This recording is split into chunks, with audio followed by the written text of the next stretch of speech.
Welcome back, MTG Joe here. Today we are going to be covering the weekly meta breakdown for the standard best of three traditional standard format. We're going to be looking at the last kind of week of data of folks in Mythic rank for this one, given that this will cover the end of the April season. I want to focus in on kind of what were the top decks leading into Mythic for this kind of end this season. It's a good time to look. This is May 1st that we're recording this on, so a lot of resets. So like popularity of the day, we're going to look at Platinum rank just because the ladder resets. People that were Mythic are Platinum, so we're going to start from there again. So as always, we get the data from MTGA, what you see on the screen. Companion tool that runs alongside Arena's client, aggregates user win rates, gives a whole bunch of cool stats. The link for Untapped is in the video description. I'll paste the end timestamp all these decks so you can copy them to your heart's content. We will also kind of consider that the Pro Tour was this past weekend. Some of the decks that were played are going to have an influence in terms of popularity of the meta, so I'll call out where the decks are being played that were kind of one-to-one. For those who didn't catch it, spoiler alert, it was won by Domain. There was about 200 people in the tournament. 65 decks were variations of Esper Midrange. Domain plays very well into Esper Midrange, so it was a very good actually meta game call, just running into that much Esper midrange in terms of the format when you bring the deck that kind of beats up on said deck. So congrats there. So we'll jump into it. Do just want to ask folks, I was playing around with the mic settings on the channel, so let me know what you think of the audio. If things seem weird, it seems okay on my end, but always welcome feedback on that. But in any case, let's jump into it. So popularity of the decks, what you're seeing on the ladder, not necessarily win rates. Esper Midrange continues to be the most popular. There are a number of different variants of this deck. So there's some with Wedding Announcement, some without, some with just Fairy Mastermind, some with Duelist of the Mind and Fairy Mastermind, some with just Duelist of the Mind. So really with the Esper Midrange decks, they're very customizable to your liking. We have the 5-color domain deck, 14.2, Convoke 9, Galari 8.5, Azorius Control, mono red, kind of rounding it up with Dimir Midrange, and the 4-color Legends deck kind of coming up. So if we're looking at kind of the share, like you can see the 5-color domain deck was very low leading into mid-April, wins the Pro Tour, and suddenly the second highest deck. Similarly, Esper Midrange kind of had fallen off. They see the stats of the Pro Tour, boom, it's right up here again, right? And we're also seeing an increase in like Azorius Control, which came into second place in the tournament. So looking at the stats itself, like I said, Mythic rank, we're going to look at 13,000 matches played. And I want to kind of focus on the smaller sample size just to see what people are playing in these higher ranks. And the highest win rate deck is actually a Prof Dimir Midrange deck at 71%. So what this deck is kind of built around is Prof's Eidetic Memory. So enters battlefield, draw a card, no max hand size in the beginning of your combat. If you drew extra cards, you get to put that many X11 counters on a creature based on how many extra cards you drew per turn. So you're playing it with things like Duelist of the Mind that can trigger off crimes, Steam Core Scholar draws you a bunch of cards, Consider, Ledger Shredder, things of that nature. Then you have kind of your flyer package, Tiny Bones in here, Duress for Hand Hate, whole bunch of removal, cut downs, go for the throats, shoot the sheriff, Deep Cavern Bat as a way to kind of disrupt your opponent. Another card that was seeing a bit of play with the Pro Tour was Hostile Investigator from the Big Score. 4 mana, 4/3, enters a battlefield, opponent discards a card, and then whenever that player discards a card, you get to investigate. So actually, this is any player, whenever one or more players. So if you discard an effect with like Ledger Shredder, Duelist of the Mind, or Steam Core Scholar, it also triggers. So you get some more value with the Investigate. That plays pretty nice. In the mid-rangey kind of battles, this just provides you basically like almost a 3-for-1. Force them to discard. They need a card to kill your Hostile Investigator, and you get at least one Investigate clue. Then just a mere mana base. Just sideboard, just Graveyard Hate, various removal options, sweepers against aggressive decks, Liliana for domain and the controlling matchups, Tidebinder for domain and just activated abilities, and Urtai as a counterspell removal creature all in one. Then move to Boros Convoke, 69, nice % win rate. So the most notable thing with this deck is putting up win rates, and it doesn't even have Inspiring Vantage in the mana base. Add Inspiring Vantage. It is a good card. I would probably cut... You can probably trim like one of each, probably just two of each basics for the Vantage, I would say. Plays quite well in terms of utility, but outside of that, didn't get too much in terms of the deck. This version here is a split between War Leaders, Sanguine, and Case of the Gateway Express. Those are usually some of the flex spots in the deck. Seeing, even with this one, like you should probably play at least 3 to 4 Wardens. So some interesting choices. We see Skrelv in this version here. So putting up results despite probably not being the most optimized, to be honest. Your sideboard against the Mirror, you have like Sweepers. Good against Esper, you have Lithomantic Barrage. Get Lost as removal, very good also just to hit temporary lockdown out of your opponent. Invasion of Gobakan as a axe effect, hit it with that, Lantern Flare, and then Knockout Blow. I did see from the Pro Tour quite a few lists were also playing Urbrass Forge on the side, so just allowing you to shift against like the heavier removal, sweeper, kind of temporary lockdown decks. Most decks are packing like one of the 3 mana sweepers or some answer. You can go for the Forge. It just gives you a lot more grind element in those post-board games. Azorius Control. So this was the 2nd place list. And this is just, we're doing our control thing. The big kind of cards in here that we see from the new set. Phantom Interference. 2 mana for kind of like one of those pack style counter spells. So like a make disappear kind of port, but late game you can also pump some more mana into it. Then you get a 2/2 flyer, win condition, and a counter spell in this economy. 3 steps ahead, another flexible spell, counter spell for 3. You get to copy a creature you control, or you get to draw 2 discards. So it's flexibility there in the effect. And then just like a bunch of counter spells playing on the stack.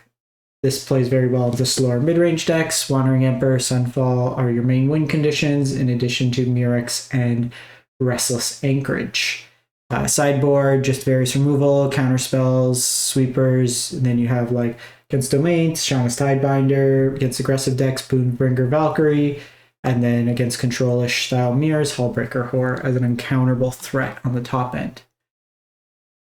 Deck that gets me excited, Gruul Prowess. So similar to like the Pioneer Explorer versions with Slickshot Show Off. By the way, if you're looking for that, we did a video on that. It's the deck I'm practicing for my RCQ. So if you want to see, pretty much it's 1-to-1 port between Pioneer and Explorer the deck. There's video there, and we're probably doing some more coverage and be putting together a sideboard guide for that as well. But this deck is looking to just use a bunch of pump spells to get very strong creatures to push through. Double Strike from Picnic Ruiner, Slickshot gets bigger, you can plot it away and then just pump out damage. Trample comes from Ancestral Anger, Audacity, or Monstrous Rage. Giant Growth for extra pump damage. Scamp can be thrown at your opponent. And then this version's a little bit creature heavier, Godric, and then Samut to provide some card advantage with all your haste creatures as well as the Questing Druid in here. I would probably see about trying to find space if possible for like 1 Myrex in this mana base, but otherwise you're pretty contained with the mana base to being able to cast all your 1-drops. Sideboard, just various removal spells, pick your poison, very flexible, deals with flyers, deals with artifacts, enchantments as well. Tyvar Stand as protection. Notably, this is indestructible, not hexproof, so I would probably play Snakeskin's Veil instead, just because like Wandering Emperor, March, stuff like that, at least you have that answer. Actually, no, this does get hexproof. Sorry, never mind. My mistake there. I was getting mixed up on that one. Then you have Soulless Jailer for anything kind of cheating to play. This one's an interesting inclusion. Not sure why it's in here, but I guess for like the graveyard style strategies. But I would just play Unlicensed Hearse. You may actually want like Soul Guide Lantern against like the Temur Rage decks, just because there are more volume of cards in the graveyard as opposed to individual key cards. Twisted Fealty, Steal Big Things. 1 Forge, 1 Frenzy. I would probably look to find space for 2 to 3 Forges at minimum. Post board, you're going to want just more kind of grind value, less, because your opponent's going to bring in more removal. You want to trim on some of your targeted creature spells, just they get a lot less effective post board. And then the Forge plays really nice with Samut because a creature enters the battlefield every turn, so then you get to draw a card eventually. Then go to Temur Control, Temur the Rage. So this is the land ramp deck. You're using a bunch of the Capenna lands to fetch your basics. I gain new life. With Nissa, triggers landfall. And then with Aftermath Analyst, you bring back all the lands, kind of recycle over and over. Shigeki can get you back cards from your graveyard, as is Virtue Strength.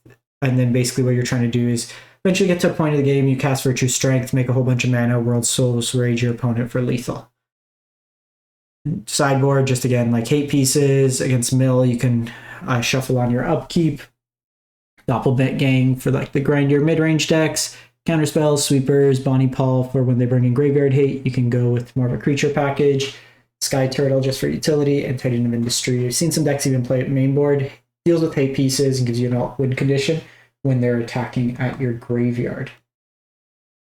Then go to one variant of Esper Midrange, 62%. So this one here, we see it as the wedding announcement version. They're pretty much like the same. Like I said, the flex spots are like Duelist of the Mind. You'll see some varied numbers of Virtue of Loyalty, whether or not they're on Sheoldred, the number of Wandering Emperors. This one's a little bit more, I wouldn't even argue flash-oriented because you are on the wedding announcement package. I do think Virtue of Loyalty being in, 3 to 4 of could be more reasonable than something like Void Rend in there. Just giving you more instant speed threats. That this card very much snowballs, like a lot of the matchups, especially in the mirror. Whoever kind of got Virtue going first just was able to go offense, defense, and really kind of take over the game.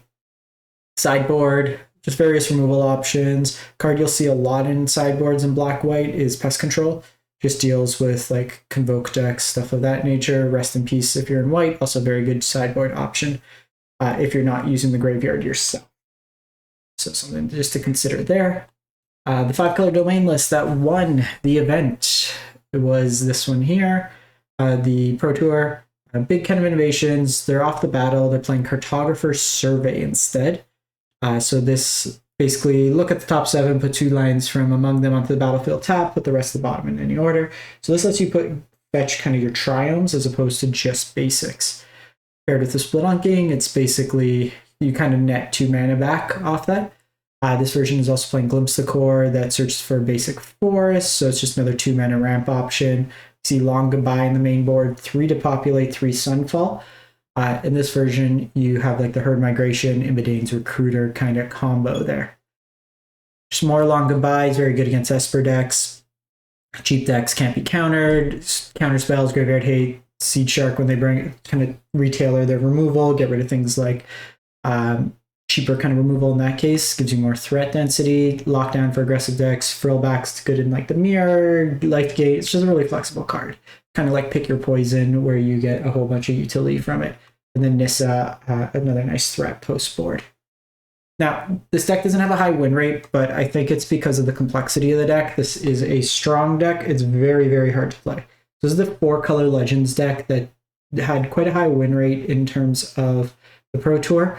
There is technically an infinite combo in the deck. So if you have Vial Smasher out and then a Rona and then the Relic of Legends, it's a combo, trust me. It's just some assembly required.